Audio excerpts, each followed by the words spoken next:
I'm David Nirenberg, the Leon Levy Professor and Director of the Institute for Advanced Study, and it's my pleasure to invite you to this latest installment of our Director's Conversations on the place and practice of the arts and sciences in the past, present, and future of humanity. Now, so far in this series, we've discussed biography, universities, opera, museums, dance, and philosophy. In those conversations, we've focused on how important forms of human discovery emerge, persist, and change. In part, we've done this to better understand the Institute's own distinctive forms of discovery and what it can offer the future. So today's conversation is about what is still, for the moment, a human form of discovery. That's a laugh line. Though its very names, artificial intelligence, machine learning, convey that it threatens to break the category. Our questions: what are the powers of computation? How do they work? What opportunities and perils do they offer? How will they transform human knowledge and indeed humanity? Those are some of the questions, the easy ones, that we're counting on our distinguished guest, Sir Demis Hassabis, to answer for us. Now, the Institute and its faculty have been thinking about these questions for almost a century. The pioneering programmable computer that John von Neumann built here and established von Neumann architecture as the standard for computing operations well into the 21st century seemed to him just as transformative as the atomic and hydrogen bombs he also contributed to. What we are creating now, he said to his wife Clary after returning home from some bomb work at Los Alamos. This is a quote. You can usually tell the difference between von Neumann's voice and mine, or Oppenheimer's voice and mine, is a monster whose influence is going to change history, provided there is any history left. He then changed the subject to the computing machine he was conceiving at the time and became even more agitated, according to Clary in her biography, foreseeing disaster if, quote, people could not keep pace with what they create. She had to give him a handful of sleeping pills and 2 whiskeys to calm him down. As you all know from Christopher Nolan, Robert Oppenheimer, the Institute's director from 1947 to 1966, shared von Neumann's agitation and also his affection for drink. He believed, although he favored martinis, he believed that, quote, the safety of a nation or the world cannot lie wholly or even primarily in scientific or technical prowess, but also requires attention to ethics, values, forms of political and social organization, feelings, emotions. He sought to make the Institute a place where these many forms of discovery and thought could come into contact with the goal of preserving humanity, much as we do today. The list of people he brought as part of his efforts is astounding across all disciplines. Physics, of course, but also poetry and politics and psychology, and that's just the P's. Now, not all of those disciplines are present at the Institute today. I don't think we have any full-time poets, for example. But our current faculty is just as dedicated to the task of bringing its different methodologies to bear in its exploration of the possibilities of thought and of humanity. All this is to say that Oppenheimer, von Neumann, and all of their Institute colleagues would very much wish that they could be present this evening to hear from Sir Demis Hassabis, the CEO and co-founder of Google DeepMind, 2024 Nobel Prize laureate in chemistry, and a scholar who is not only a leader of what may prove to be one of the most significant technological transformations in the history of human knowledge, but also an eloquent herald of the need to attend to the consequences of those transformations for humanity. I hesitate to plunge into Sir Demis's list of accomplishments, from his prodigious achievements as a child in chess to his co-creation as a teenager of one of the most popular and influential computer simulation games of the 1990s, Theme Park, to his influential doctoral work in the neuroscience of memory and imagination, to his founding of DeepMind in 2010 to solve the, quote, problem of intelligence with the intent upon solving it of using it to, quote, solve everything else. DeepMind's breakthroughs in artificial intelligence are justly famous, among them AlphaGo, the first program to beat the world champion at the game of Go, and AlphaFold, which cracked the 50-year grand challenge of protein structure prediction and has inspired his recent launch of a sister company, Isomorphic Labs, to propel drug discovery. But I'm not going to go further, not only because the list of achievements is so long, and for a still too brief glimpse, you can look in your programs, but also because Sir Demis's biography is so astounding that you might mistake it for fiction and me for a fabulist if I continued. In fact, the writer Benjamin Labatut has already produced such a fiction. His recent novel, The Maniac, is a fictional biography of John von Neumann and his ideas, exploring how those ideas have unmoored the world. The Maniac concludes with a biography, fictional, I don't know, we can ask Sir Demis, and an account, a biography of Sir Demis entitled Brainchild, and an account of AlphaGo that depicts the powers of that program as a terrifying game over for humanity. So without further ado, please join me in welcoming Sir Demis Hassabis to the Institute stage. If I might start with the most human of topics, your biography. I've read in several places that your move into intelligence, into artificial intelligence, began with an epiphany you had as a 13-year-old when you ran out of the European Chess Championships thinking, zero-sum games are too simple, I want to work on intelligence. Is this true? Well, and actually, yes. Why don't you just tell us your entire biographical arc? Sure. You have. Well, look, first of all, thank you, David, for that wonderful introduction, and it's amazing to be here. It's one of my favorite places in the world to spend time at. I think it's a unique place for many reasons. Maybe we'll discuss that later on, but I love the multidisciplinary nature of IAS, and I think it's very important, plays an important part in the world, and of course the history of it is so inspiring, and you feel that just walking around the ground. So it's wonderful to be back here. As to how I got started in AI, it really began with games for me, actually. As with a lot of the legends here, like von Neumann, of course, and so on. Started with chess, and really I started playing when I was 4 years old, and very seriously, and I was going to become a professional chess player. But really it got me thinking about the process of thinking. So as when you're a kid and you're trying, playing for the England junior teams and so on, you're trying to improve your own thought processes, your own decision making. So you really end up, or at least I did, examining what goes into those thought processes, and then becoming fascinated by that. And then very shortly later, around about 8, 9 years old, the first chess computers started arriving, and when we would go to training camps with the England team, they would pull these chess computers out. And if you remember, this is sort of in the 80s now, they were physical chessboards, right? They were where you press down the key, the LED squares, and that's how you move the pieces. And of course, we were supposed to be, me and the rest of the team, we were supposed to be training on chess openings and other things. But I remember distinctly being much more fascinated by the idea that this lump of inanimate plastic, someone had programmed this to play chess at this very high level. And I actually found that more intriguing than, I guess, the chess I was supposed to be studying. And I found that fascinating. And then, with some early winnings from some chess tournaments, I bought my first home computer.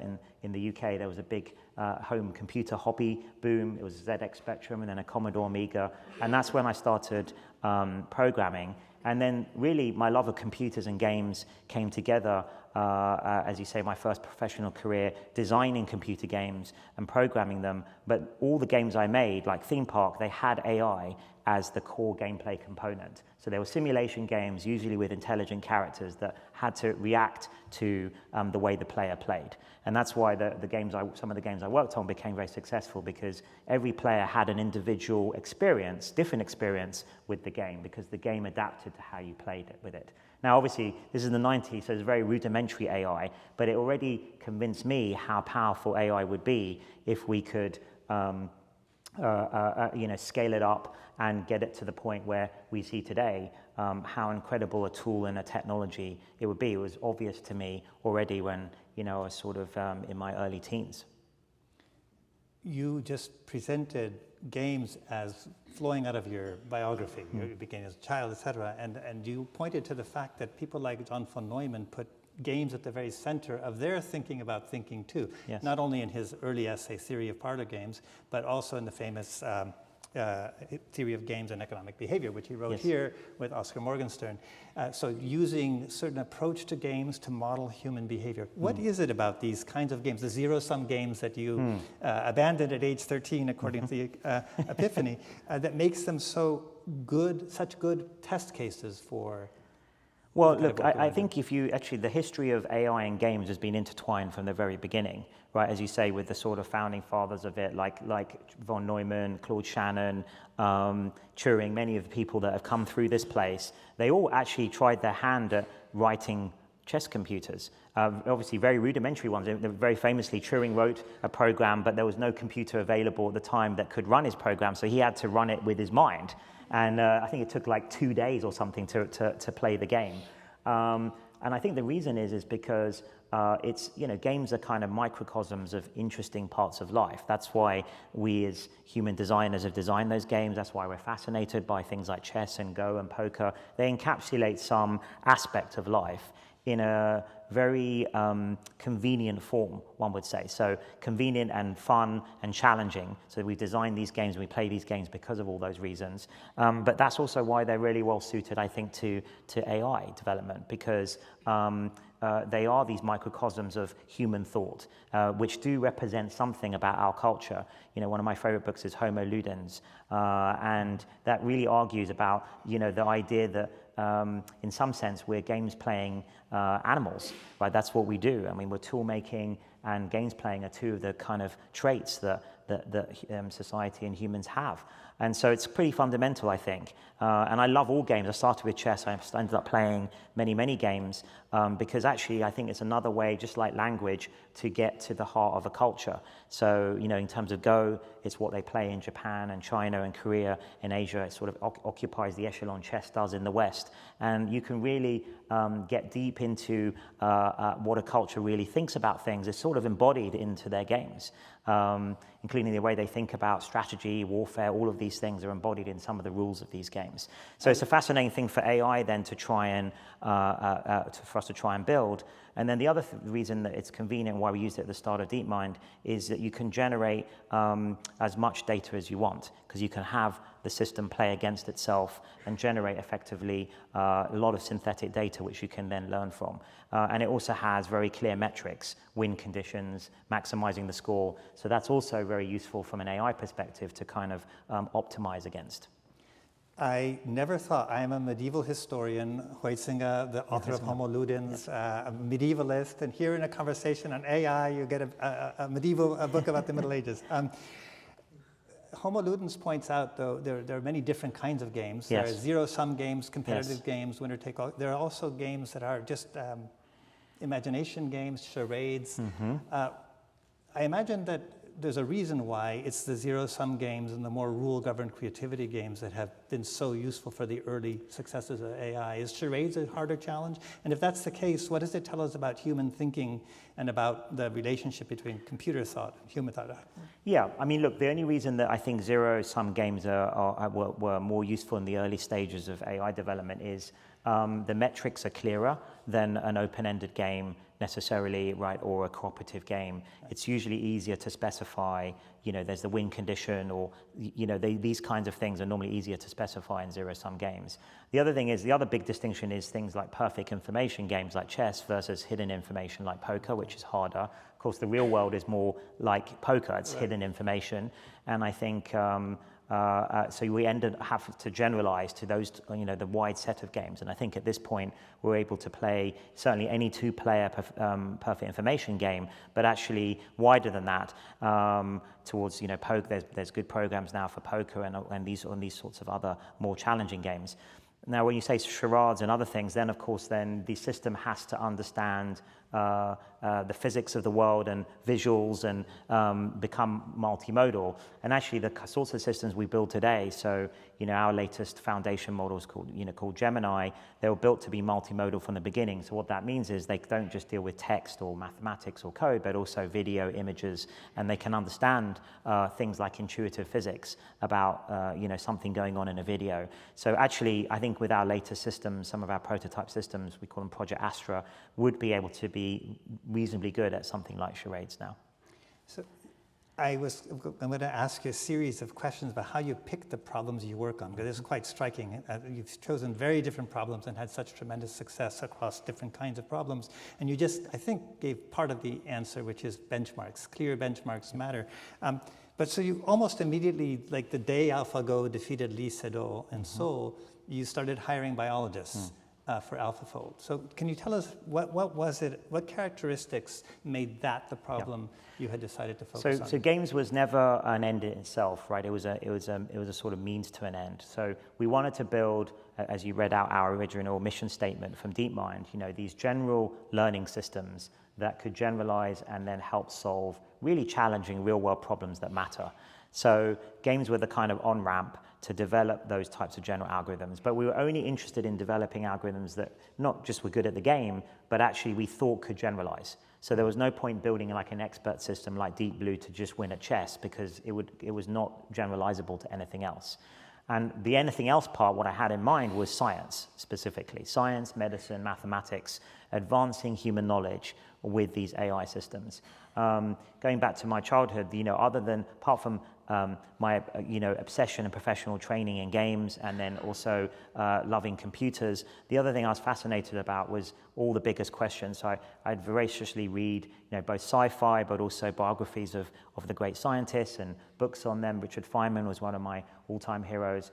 And I just sort of was fascinated by, perhaps you could say obsessed by, the biggest questions, and obviously things like the nature of reality, nature of consciousness, unified theory of physics. So physics was my favorite subject, but at school, but when I was reading some of the greats like Feynman or Steven Weinberg, Dreams of a Final Theory, I sort of maybe took the opposite inspiration from some of those books, which was that tremendous progress had been made.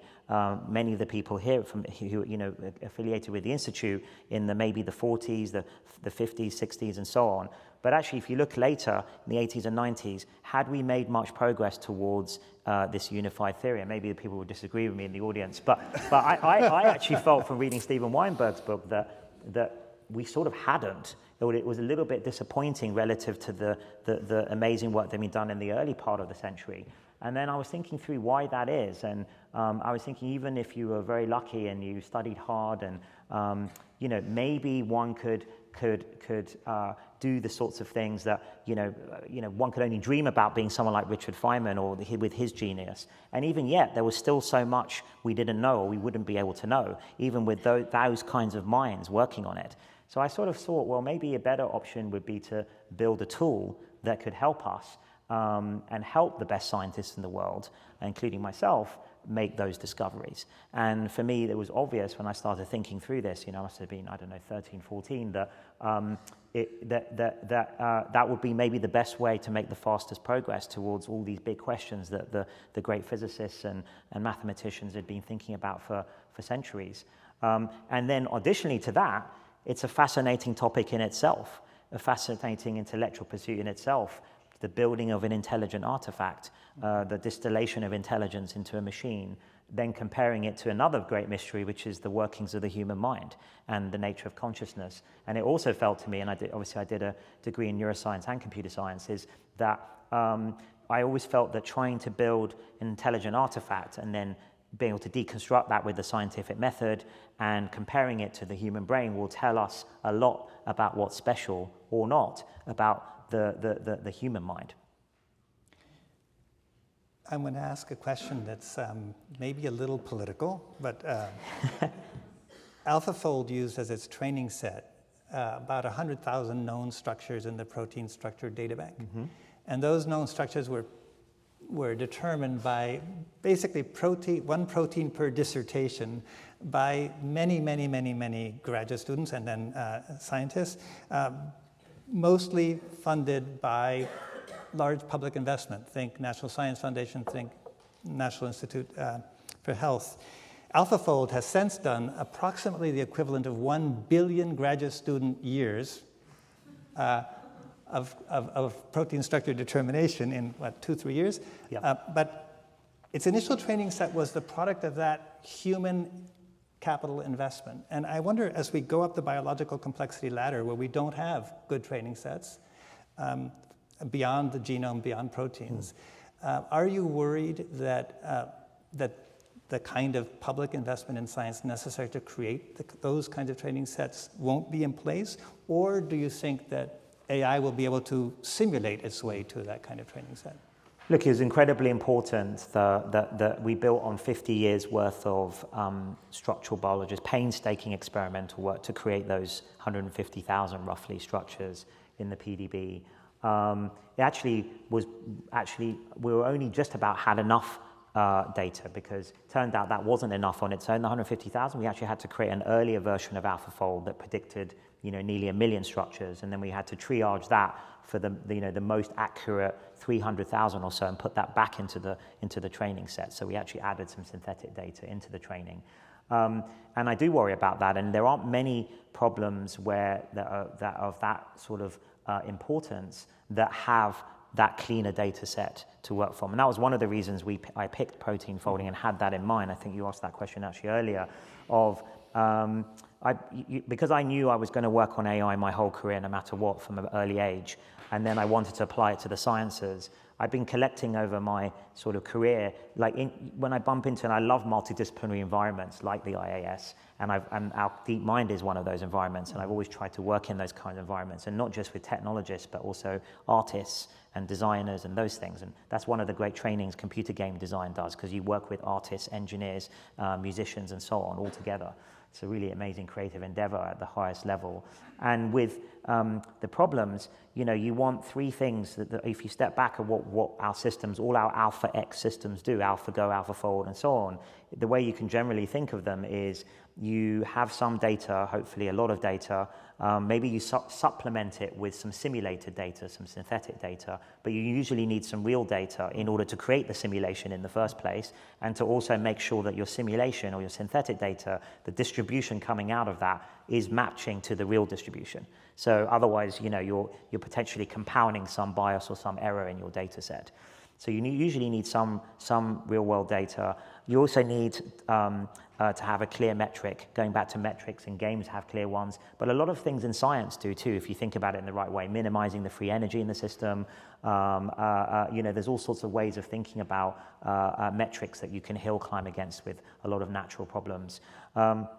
And then finally, we really like problems which can be described as massive combinatorial spaces. So generally speaking, too many options, too many possibilities to do. So brute force methods, brute force search, for example, would not work in those kinds of problem spaces. And then that makes it, if all those things hold true, that makes it really interesting for the sorts of techniques that we have, which you can think of as building a model, a neural network model of the problem space based on the data, whether that's Go or protein structures, and then using that model to guide an intelligent search process, whether that's Monte Carlo true search or, reinforcement learning, all these things, in order to tractably find the needle in the haystack solution that optimizes your metric.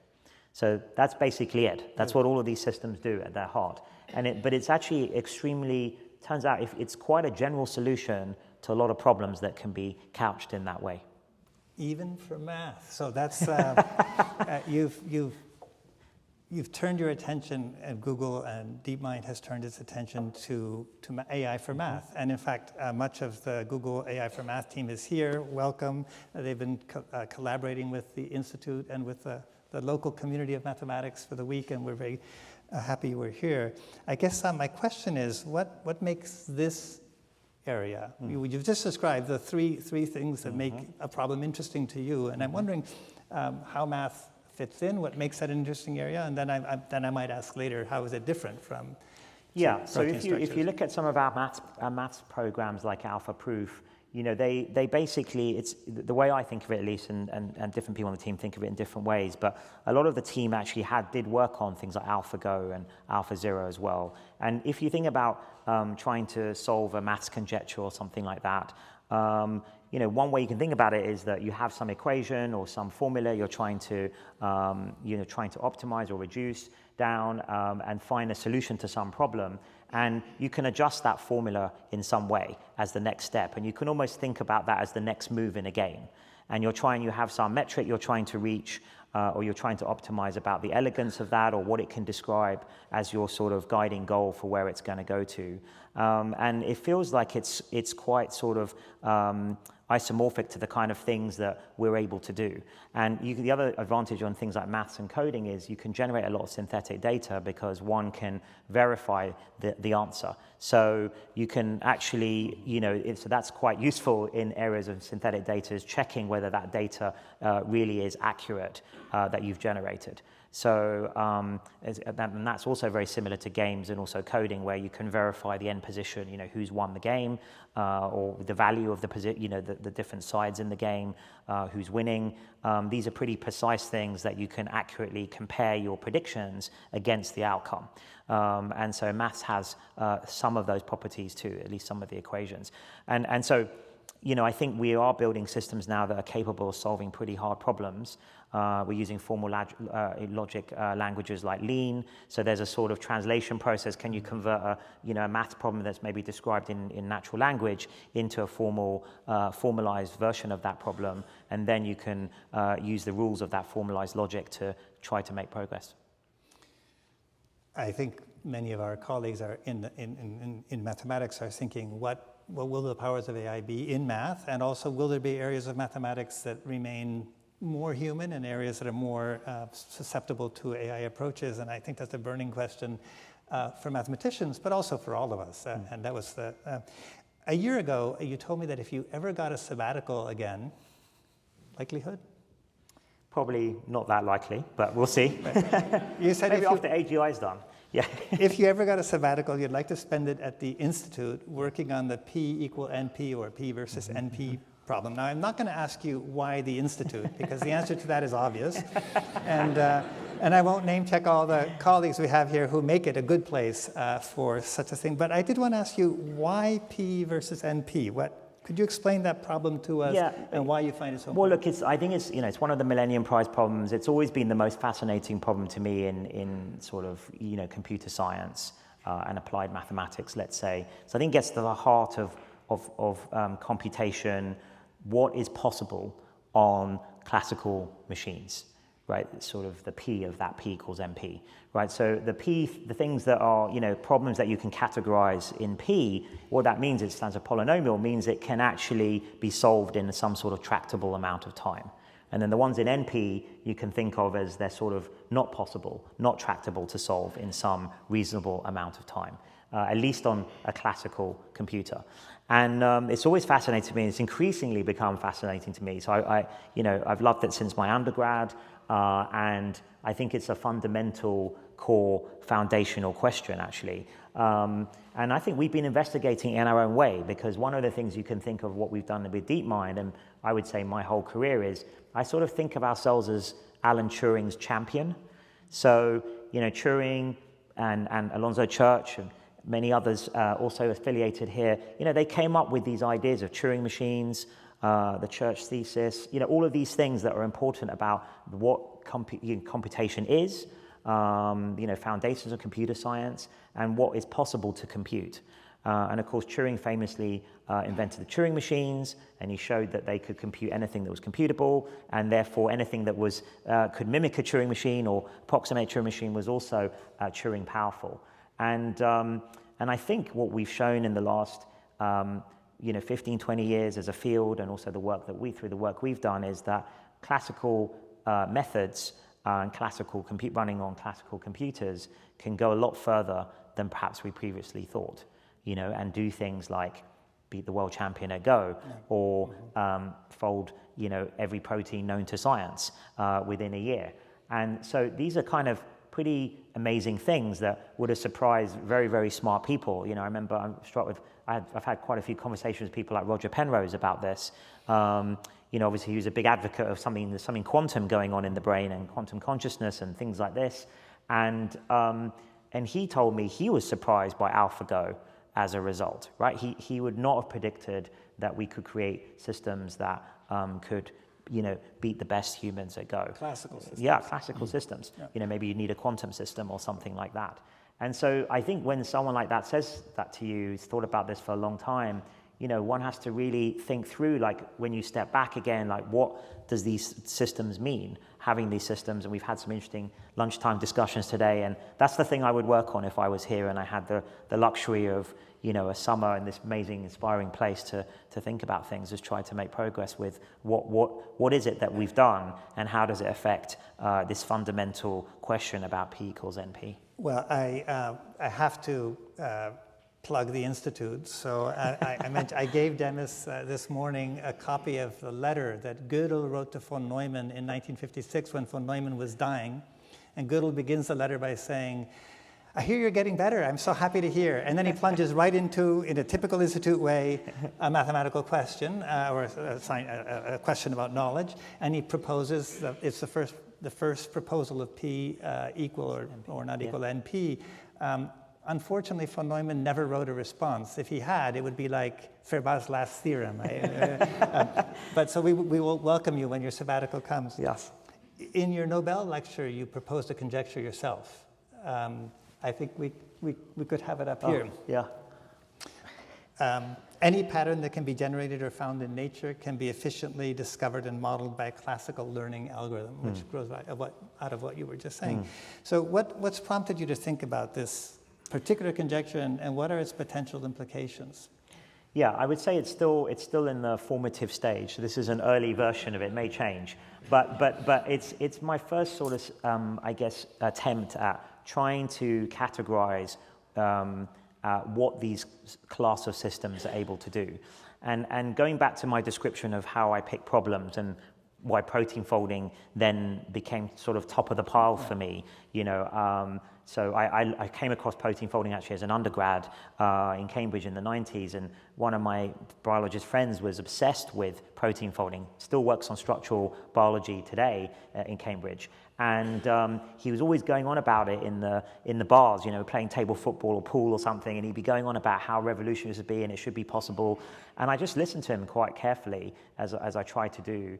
And I sort of realized, first of all, it would be really foundational, and it would unlock so many new branches of research, like drug discovery and so on. So it'd be a really impactful breakthrough, as well as to fundamental research. But it also struck me as the type of problem, even though we didn't have the type of AI we have today, it wasn't even invented then, that one day it felt like this incredible, like the ultimate jigsaw puzzle or something, right? Like to figure out of all the possible configurations a protein, shapes a protein could take.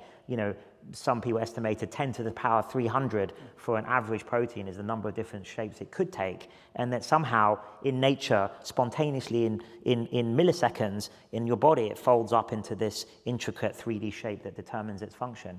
So it seemed like a fascinating problem, but also one maybe suited to, a future sort of AI approach. So I carried that around with me for, I guess, nearly 20 years until we did AlphaGo. And then, as you said, the day after the AlphaGo, I felt we'd reached the pinnacle of games AI. That was always the holy grail, is like, can you build a system that's learning, that's general, to win at Go, the most complex game we've ever invented. And not only did it win, it also invented new strategies, new Go strategies that I'd never seen before, even though we played Go for hundreds of years. And then that, to me, was the signal that we now have enough interesting algorithms we can apply it to science, which was always the real goal, right? And then protein folding as the first big problem we tackled. So going back to this conjecture then, and taking again together the description I gave you about the model, you have some massive combinatorial problem. You can't brute force it, it's too big on a classical system.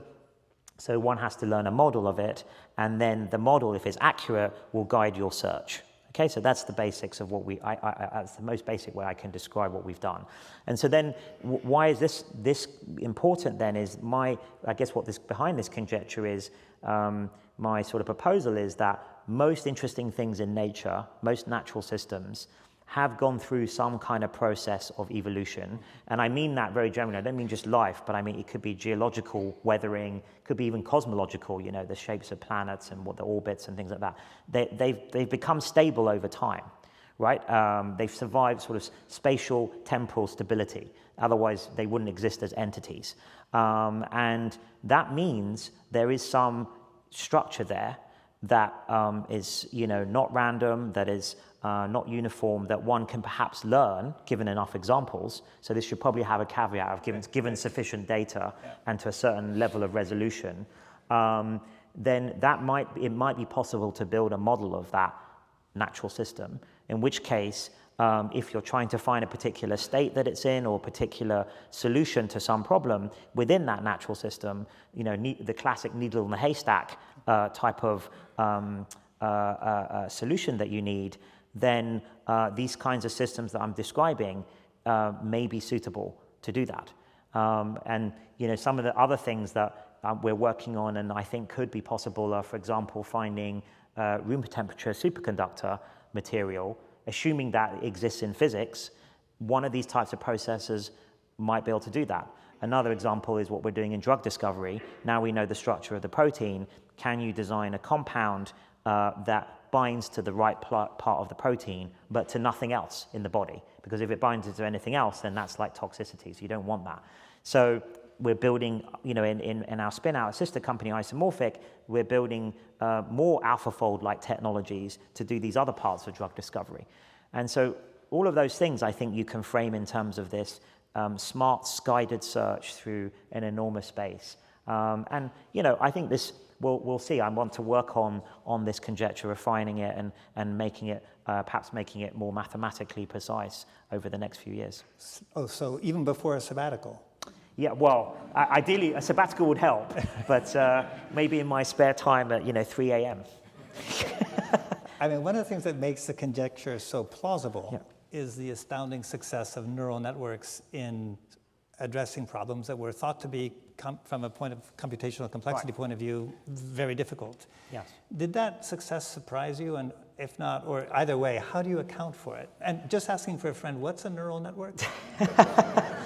Well, yeah, we'll come back to it in a second. But I think what's surprising is, so in some ways, I'm not surprised because this was the whole point of the attempt of what we were trying to do, to build these general learning systems.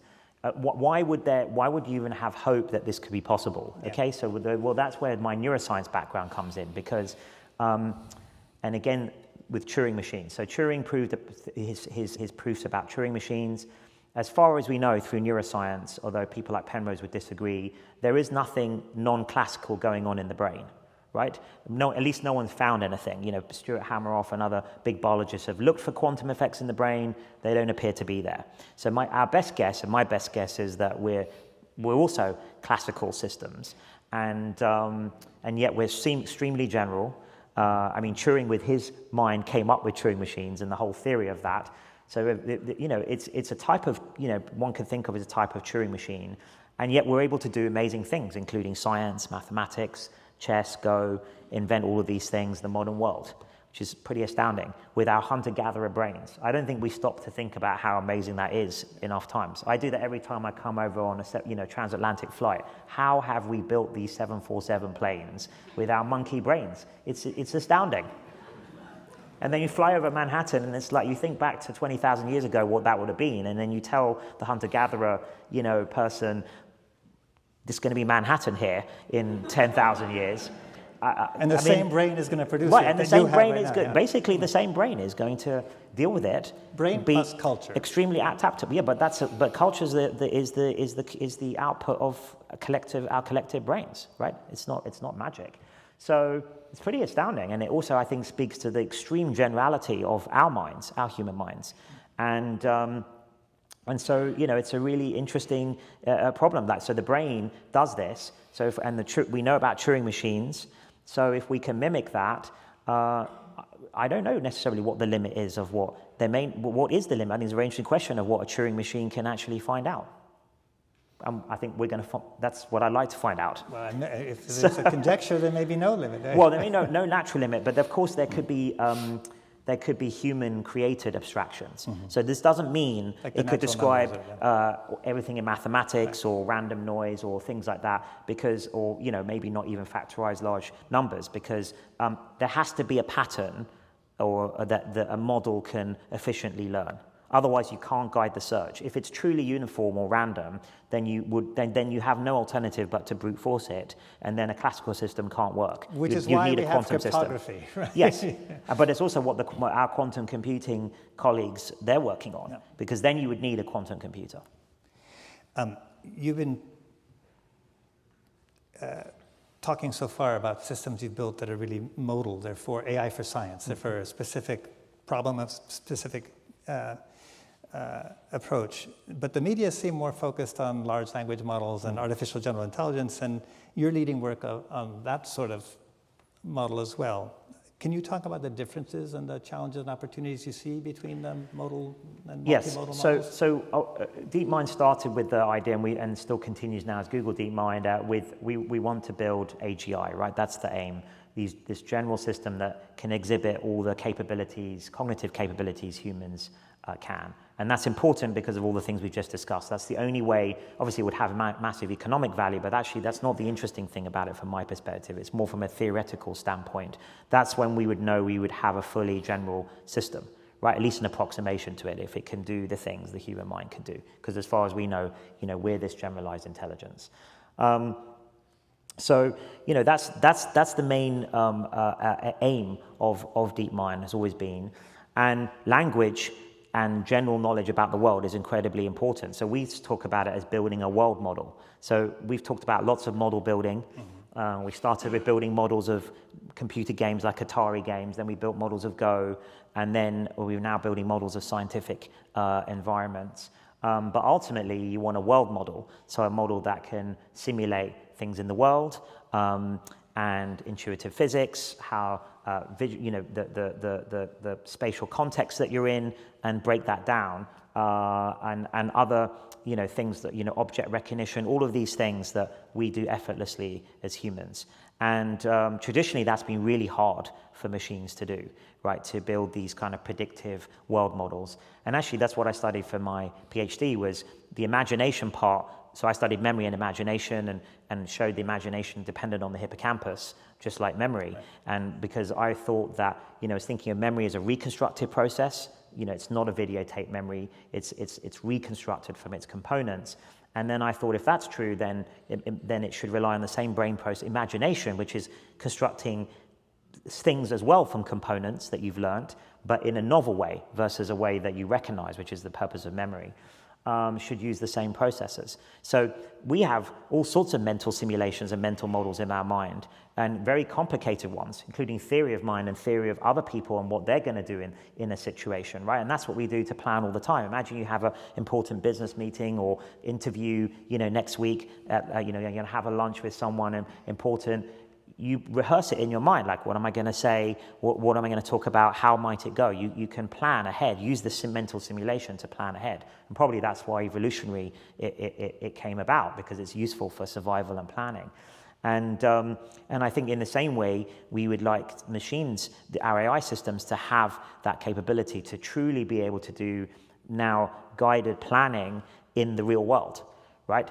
And that's what you're going to need if you want something like robotics to work, or what we sometimes call universal digital assistant. So you imagine an assistant that's extremely useful in your everyday life and helps you with admin and enriches your life with recommendations. Yeah, so then you could imagine it's on your phone or on glasses, and it needs to understand, to really be a good assistant, it would need to understand the context that you're in and understand the world around you. And we're very, very close to doing that with our Project Astra program. And even very recently, we created models. Our main set of models is called Gemini, most powerful models in the world now. But we also have side projects where, like VO, there's a sort of Turing test of videos, which is a funny one that you'll find amusing if you're not in the field, which is like, can you generate a video, 10-second video of a person chopping a tomato on a chopping board?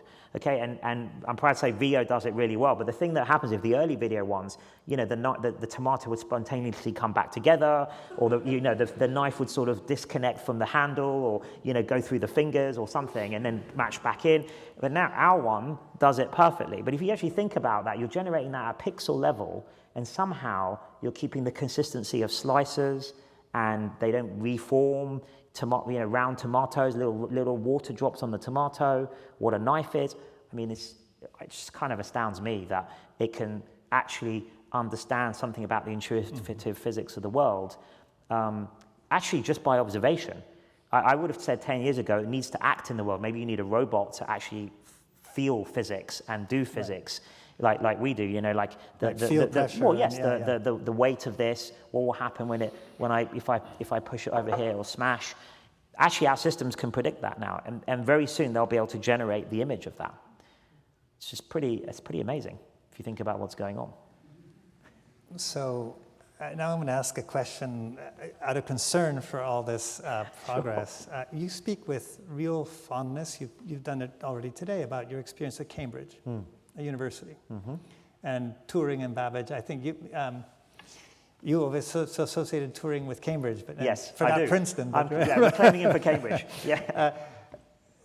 Today, people like you working in AI are not primarily working at Cambridge or places like the Institute. You're working at Google DeepMind, or should I mention competitors? Sure, OpenAI, Anthropic, Meta, et cetera, et cetera.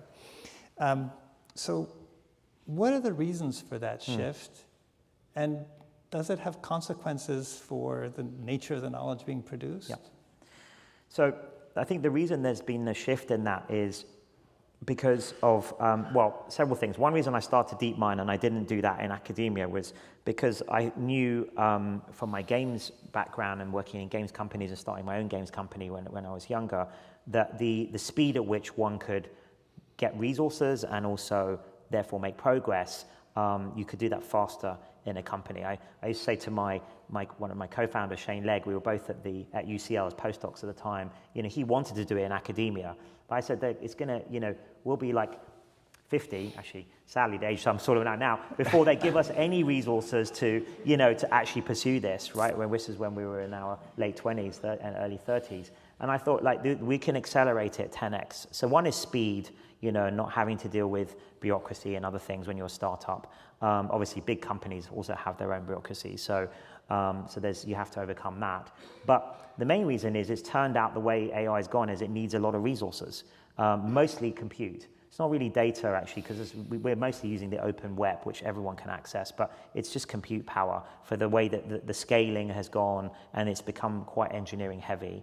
Having said that, what I suggest to my colleagues in academia, and we talked about this earlier, is there are many things that academia should be doing orthogonal to that. So don't try and build, places like us, we're spending billions of dollars to build the machines to then, with amazing engineers, world-class engineers and research, to build these Gemini foundation, top foundation models. But they're available for pennies on the dollar, for anyone to run. There's actually very good open source models. So you could do a lot of experiments very cheaply with the models, but to go further in terms of understanding what they do, interpreting what they do, maybe building benchmarks to constrain the behavior of it. We're in desperate need as a field, and I think as the world, for better understanding these models. Now, of course, companies are doing this too. We have very smart divisions and groups working on this, but we're also building the models, and that is the main track of what industry is doing.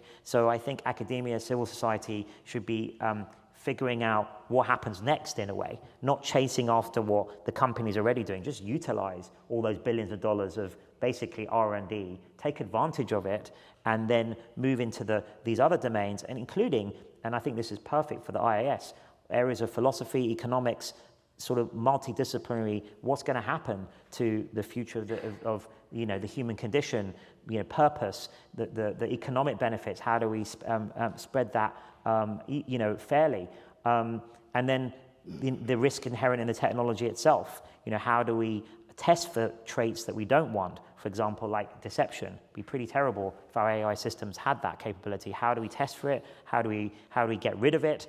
And how do we keep? You're trying to teach them to play poker. Well, sure. I mean, exactly. So poker, and maybe that's a good test case for seeing, what does this look like? I always keep telling some of my neuroscience colleagues, you should be doing all the amazing things we've invented in the last 20, 30 years in neuroscience and cognitive neuroscience and systems neuroscience. We should bring to bear on these artificial minds.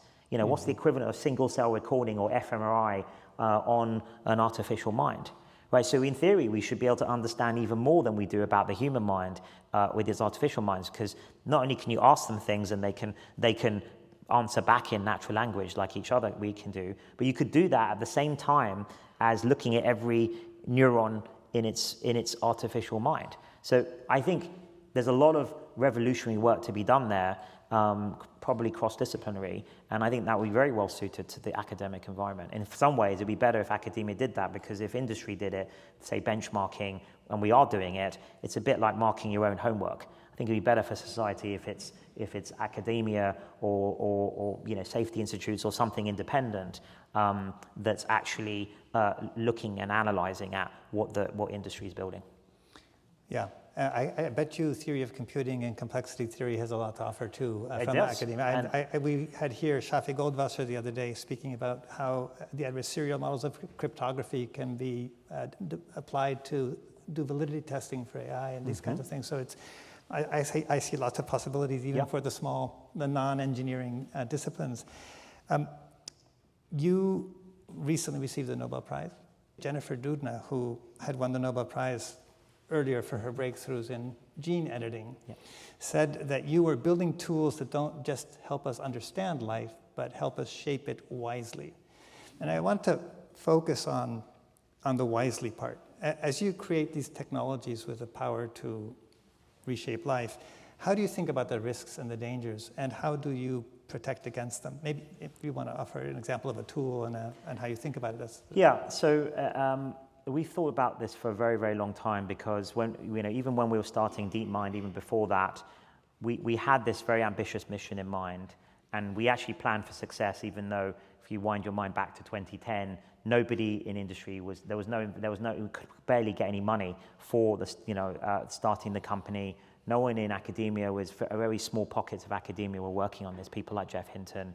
So it was really nascent, and no one really thought it would be successful. I remember a lot of discussions I had at MIT with, I actually did my postdoc at MIT, but I spent it with Tommaso Poggio in the neuroscience building, partly because I knew I would not be welcome in the AI building, which is pretty funny if you think about it, because CSAIL is the most famous AI lab probably in academia. But it was really the bastion of, it may still be, but of traditional sort of logical approaches to AI, right? With Chomsky and Patrick Winston and so on. And Chomsky was here too, by the way. Yes. And there were a lot of people, were objecting there to the idea of learning systems and general systems. It's really kind of like the opposite way to think about it than the expert system approach.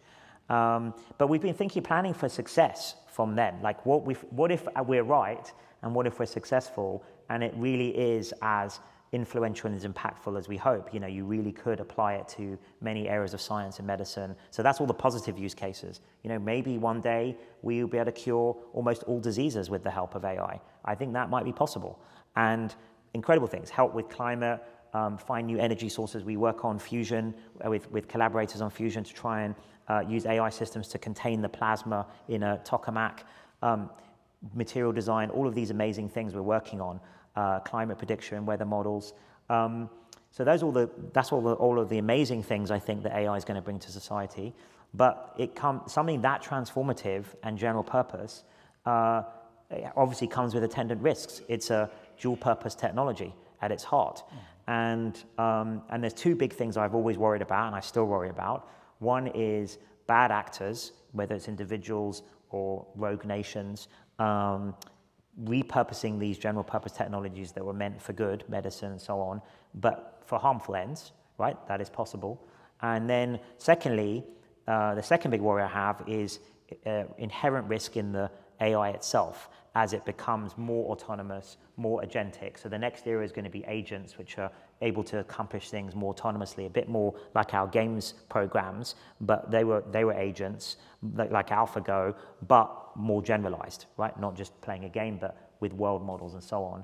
And then as we get towards AGI itself, how can we control those systems, put the right guardrails around those systems, understand them well, what should we deploy them for, and how can we keep control of that technology. And so those are two really big challenges. One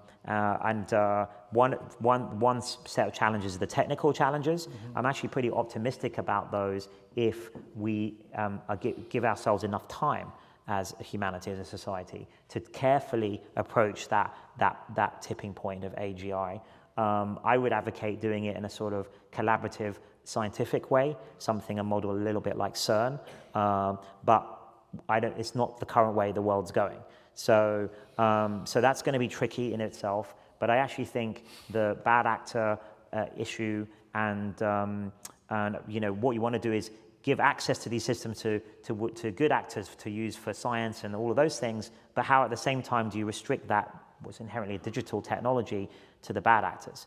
And I think that's going to be difficult without international cooperation, which may end up being the harder challenge in today's geopolitical world. Well, my last question was going to be, I was going to draw, I can't now, he just answered it, an analogy with Robert Oppenheimer, whose first act was Los Alamos, and whose second act spent here was trying to create the conditions of possibility for humanity to survive technology. And really the question is, and I think in my introduction I mentioned that that's not a question just for science and technology, and I was going to ask you, what are the most important non-technological steps you think our societies should be taking as we develop this technology?